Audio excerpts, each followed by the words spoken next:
O Juízo Final é um gigantesco e maravilhoso afresco criado por Michelangelo Buonarroti, realizado entre os anos 1536 e 1541, por encomenda do Papa Clemente VII, para decorar a parede atrás do altar da Capela Sistina, uma das maiores representações da Parousia. A segunda vinda de Cristo, também chamada de Segundo Advento ou Parousia, que em grego significa presença, é um termo usualmente empregado para a volta gloriosa de Jesus Cristo, no fim dos tempos, para presidir o juízo final, conforme creem as várias religiões cristãs. Segundo as tradições católicas e cristãs ortodoxas, a segunda vinda será de forma repentina e inconfundível, como um relâmpago, conforme descrito no livro de Mateus, capítulo 24, versículo 26. Uma breve referência à segunda vinda está contida no Credo Niceno-Constantinopolitano. Ele, Jesus, virá novamente em glória para julgar os vivos e os mortos, e seu reino não terá fim. A obra marcou o fim de uma era e constituiu um divisor de águas na história da arte e do pensamento humano. O homem forte e confiante do humanismo e do início do Renascimento, que o próprio Michelangelo exaltara nos ignudi do teto da capela, foi substituído por uma visão caótica e angustiada que afetava tanto os condenados como os bem-aventurados, numa total ausência de certezas que refletia a deriva e as inseguranças da nova era. Lembramos que ignudi, palavra no plural na língua italiana, em português significa nudes ou desnudos, e refere-se, em particular, às figuras masculinas nuas que Michelangelo pintou na Capela Sistina. São retratos de homens nus, idealizados e com poses variadas, com corpos atléticos. Entre a realização das pinturas no teto da capela e o afresco do Juízo Final, existe um arco de tempo de 21 anos e 3 pontificados, o de Júlio II, Clemente VII e Paulo III. O Papa Clemente fez vários convites para que Michelangelo pintasse o afresco e ele sempre relutou. Não se sabe quando o artista aceitou oficialmente a tarefa, mas no início de setembro de 1534, ele deixou Florença e seguiu para Roma para realizar a nova obra. Porém, poucos dias depois, o Papa Clemente faleceu. Pensando que a encomenda estava destinada a cair no vazio, Michelangelo abandonou o Juízo Final e dedicou-se a outras tarefas. Ocorre que, logo depois de eleito, o novo Papa Paulo III Farnese confirmou a tarefa a Michelangelo. Para a realização do projeto, a parede escolhida precisava ser reformada. 2 janelas precisavam ser fechadas.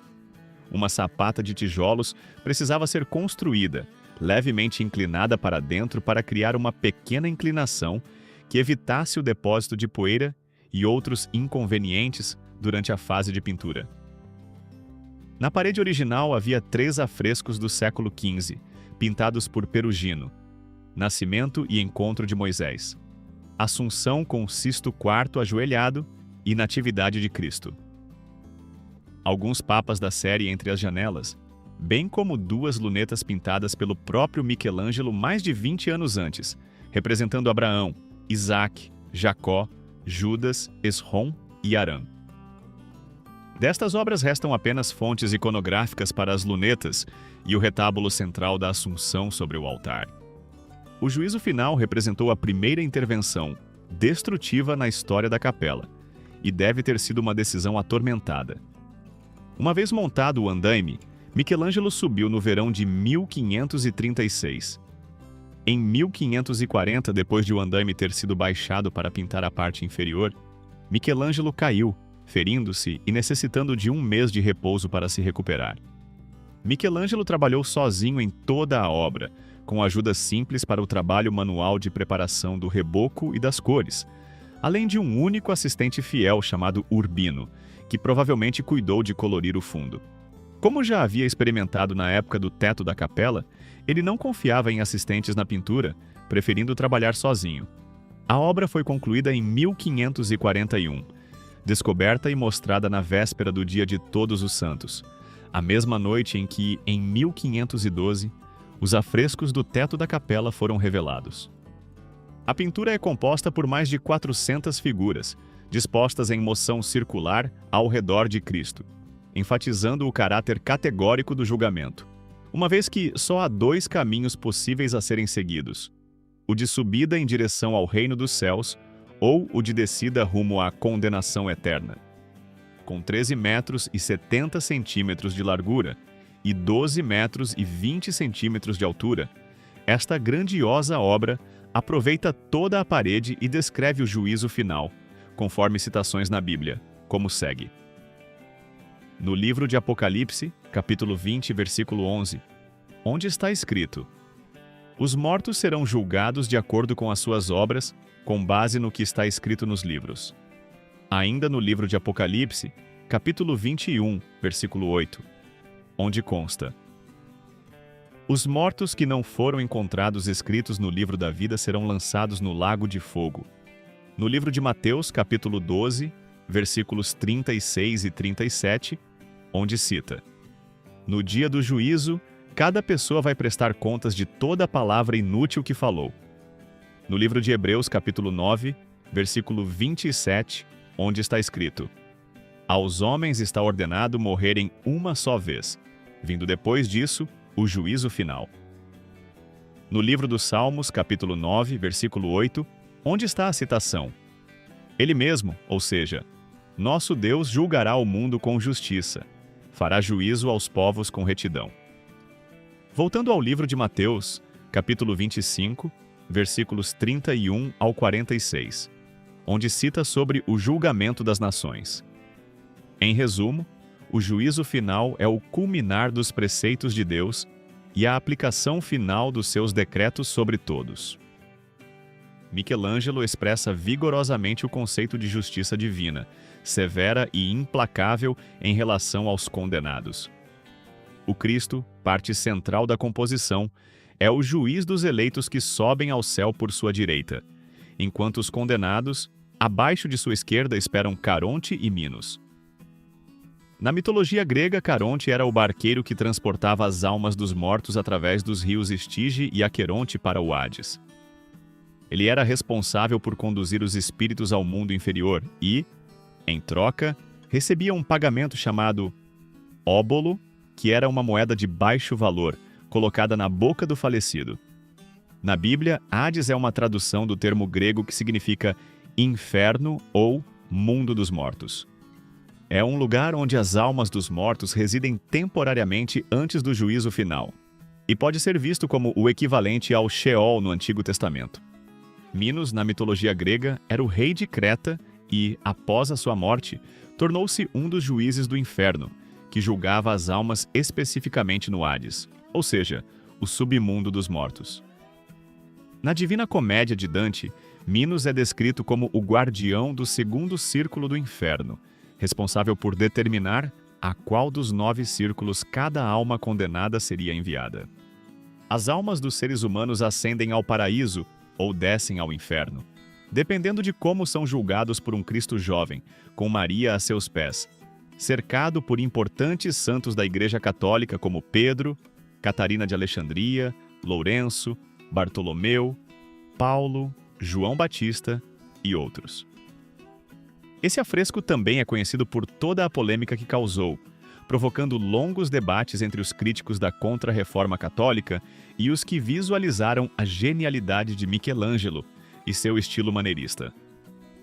O artista foi acusado de ser extremamente insensível ao evento descrito, imprimindo um estilo muito pessoal e inadequado ao conteúdo da obra.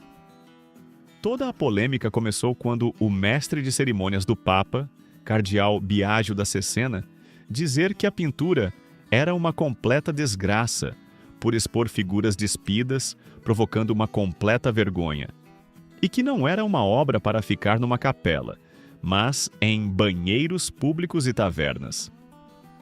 Michelangelo se defendeu dizendo que preferia pintar as pessoas conforme Deus as colocou no mundo, ou seja, nuas.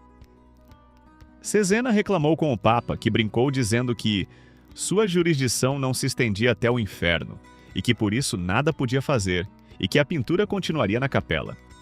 Michelangelo, em tom de sarcasmo, definiu Minos como o cardeal Biagio da Cesena, seu maior opositor com relação à pintura da nudez, colocando no cardeal orelhas de burro para mostrar sua ignorância e coloca uma cobra enrolada em seu corpo mordendo sua genital. A maioria das genitálias expostas foram cobertas após a morte de Michelangelo em 1564, por Daniele da Volterra, outro artista maneirista, após o Concílio de Trento condenar a nudez na arte sacra.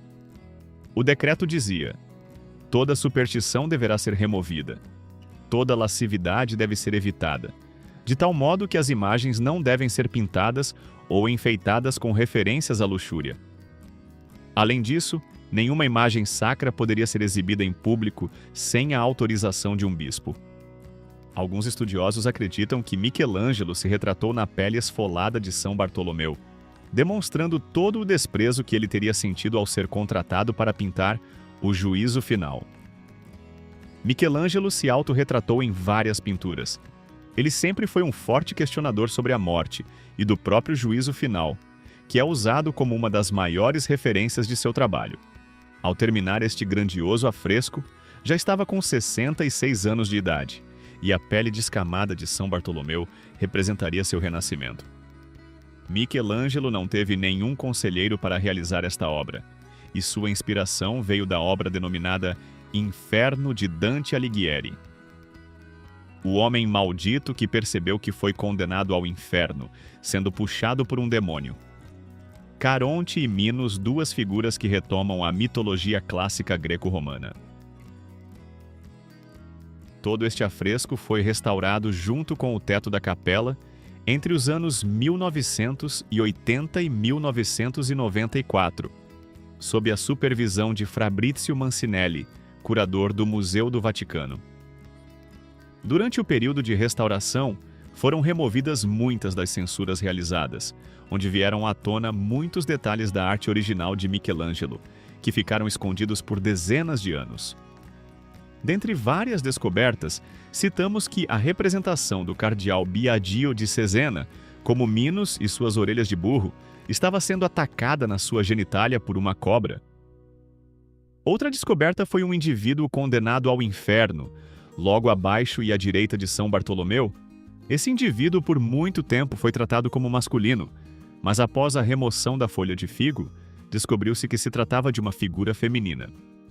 Por sua grandiosidade e para melhor entendimento, apresentamos este afresco dividido em segmentos. Na parte superior da pintura estão duas lunetas, ocupadas por grupos angelicais que conduzem os símbolos da paixão de Cristo. Na esquerda, dois grupos dividem a tarefa. 16 figuras se encarregam da cruz e o outro grupo leva a coroa de espinhos.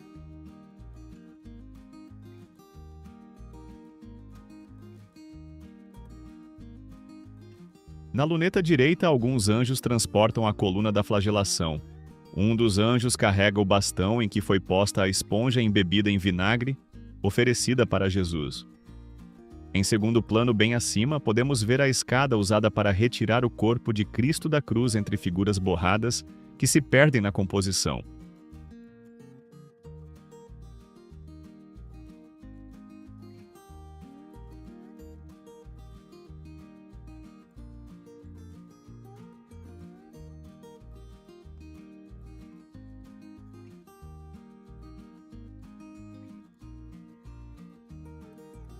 Neste segmento do afresco, há outras subseções que serão abordadas.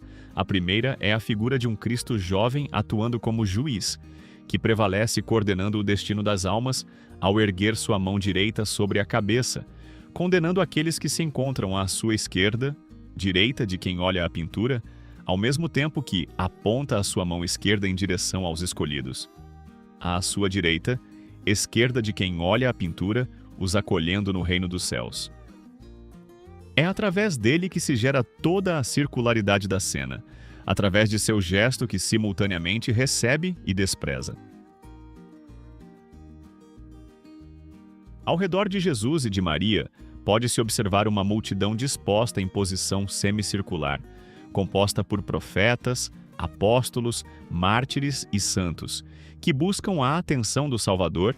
Alguns estendem suas mãos, outros a pousam sobre o peito ou rosto, manifestando angústia, medo, dúvida ou súplica diante da incerteza de sua salvação.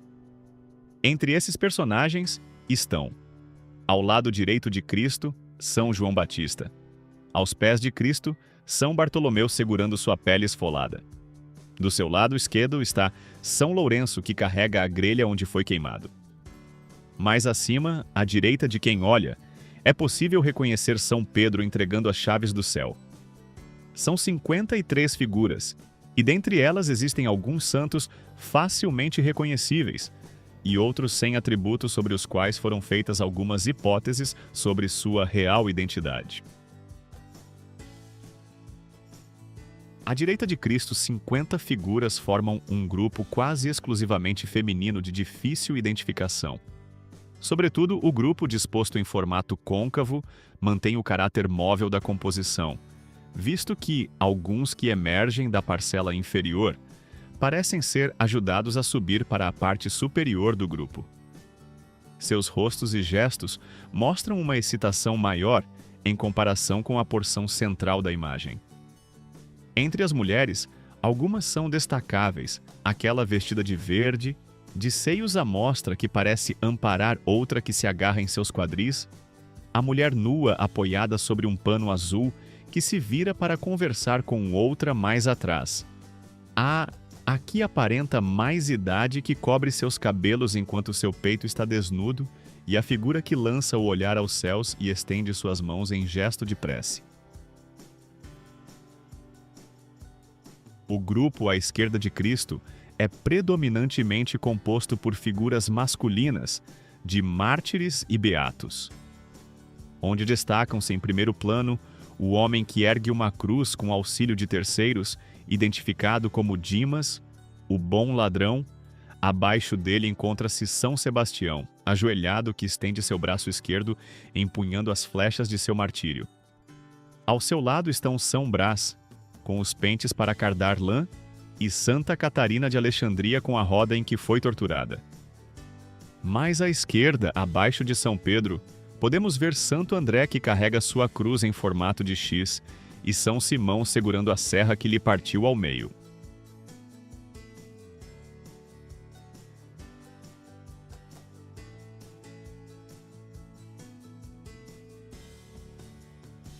Na faixa inferior da pintura, que pode ser dividida em 6 momentos principais, estão, à esquerda, a ressurreição dos mortos. Mais acima, a ascensão dos escolhidos. Na parte inferior podemos ver a entrada no inferno. No lado direito inferior é retratado o translado dos condenados, enquanto no superior há a decaída das almas. Dispostos em forma circular, 8 anjos anunciam o fim dos tempos, despertando os mortos com suas trombetas.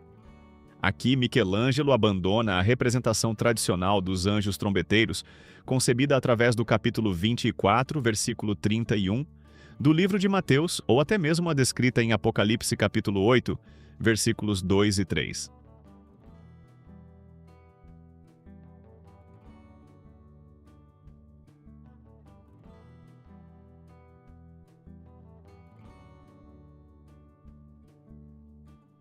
Por volta de 40 figuras despertam das tumbas e retornam à vida de forma laboriosa, emergindo da terra, empurrando a lápide de suas tumbas, outras que surgem de fendas no solo.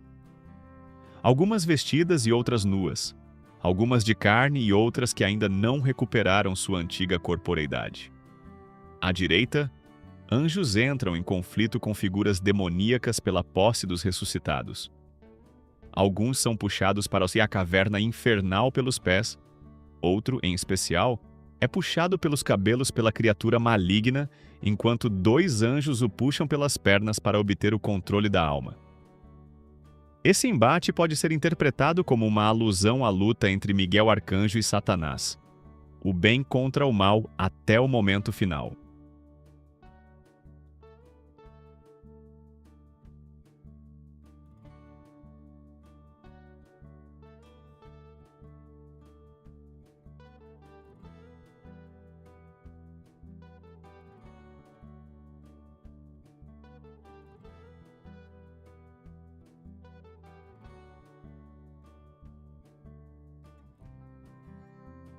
A parte superior é ocupada pelo grupo dos eleitos que sobem aos céus. Alguns são auxiliados por anjos e beatos da fileira acima. Outros transcendem sobre a terra de forma voluntária, marcando a ideia da participação ativa do homem na própria salvação. Dentre as 30 figuras, Michelangelo implementou 2 almas içadas por um rosário.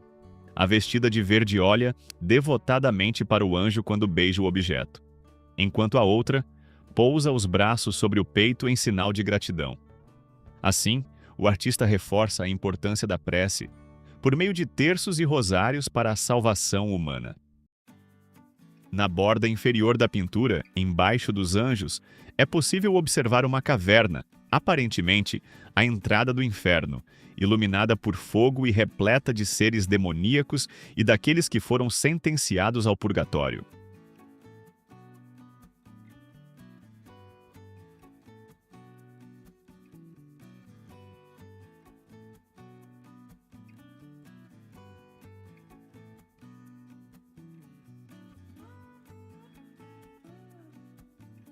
À direita, a cena é composta por um grupo de 26 figuras, marcado pelo confronto das almas que desobedecem à ordem divina, com os anjos e demônios, que trabalham de forma conjunta, almejando o mesmo objetivo: impedi-las de subir aos céus.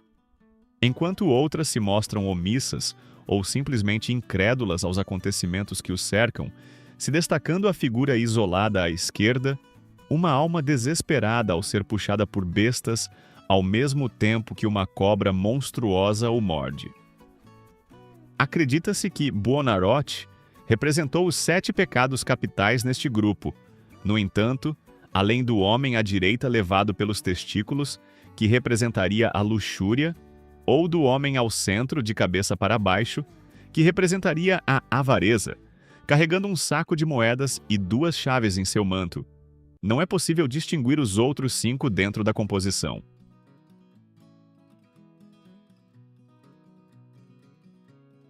Na parte final da composição do afresco, as almas condenadas são transportadas por Caronte, que, junto dos demônios, as expulsa de seu barco, causando uma agitação desesperadora aos espíritos, que se apavoram com a perspectiva da punição eterna, canalizada na figura de Minos na extrema direita. A inclusão das 2 figuras foi considerada uma afronta à Igreja Católica. Entretanto, apesar da grande similaridade com a figura pagã integrante do Inferno de Dante, a representação cistina diverge dos personagens, principalmente Minos, dado que a serpente que circunda seu corpo e morde seu pênis e as orelhas de asno não são características naturais da criatura. A escolha da inserção pelos detalhes representam a intenção de Michelangelo em retratá-las como demônios na tradição cristã. Poucos dias após sua revelação, o afresco já havia sido censurado pelos cardeais da Cúria Romana. Tendo em vista os conflitos entre catolicismo e protestantismo, muitos se preocupavam com o efeito que a obra teria sobre o embate, podendo até mesmo servir de munição para os protestantes em suas críticas à fé e à instituição católica. A polêmica ao redor da pintura deve-se a diversos fatores, tais como os nus que, apesar de quase sempre estarem presentes nas representações da mesma temática, não são comumente retratados de forma tão efusiva e principalmente no coração do Estado Papal, a Capela Sistina. Fundamentado nisso, Pietro Aretino, dramaturgo e poeta italiano, ressaltou que tais ultrajantes figuras seriam mais compatíveis com as paredes de um banheiro do que as fachadas de um coro supremo. Outro alvo de rechaças foi a imagem de Cristo sem barba, e muito jovem. Além do próprio retrato nu, reformistas católicos viam na figura de Cristo uma alusão pagã a Apolo, principalmente quanto ao cabelo, penteado característico das esculturas helenísticas. Contudo, Buonarroti, fortemente influenciado pela arte greco-romana, provavelmente buscava ressaltar a dignidade de Jesus através dos modelos clássicos gregos, expondo uma vez mais sua formação humanista. Todavia, embora menos usual, O artista utilizou de um símbolo que remonta a uma prática comum dos primórdios do cristianismo, a de usufruir das imagens e atributos dados a figuras pagãs em busca de congregar novos fiéis, ao reconhecer na figura de Cristo a imagem do próprio Deus a quem prestava culto antes de sua adesão à sua nova fé, pois o recém-convertido aceitava melhor a nova religião. Após a morte de Daniele da Volterra, os artistas Girolamo da Fano e Domenico Carnevali foram comissionados para cobrir as imoralidades restantes das figuras. Ao total, foram feitas mais de 40 intervenções sobre a tela. No entanto, as ameaças de destruição do julgamento não cessaram, mas diversas censuras foram executadas na obra, e somente em 1994, após 14 anos de restauração, as pinturas originais foram restauradas e voltaram a apresentar sua originalidade, consideradas documento histórico dos conflitos religiosos entre católicos e protestantes. Este espetacular trabalho artístico retrata o juízo de Deus e reflete sobre a condição humana e a busca pela salvação. Cada figura e símbolo da obra carrega um significado profundo. A obra convida o espectador a contemplar suas próprias ações e seu destino. As figuras representam diferentes reações humanas diante do divino, como esperança, desespero, temor e alegria.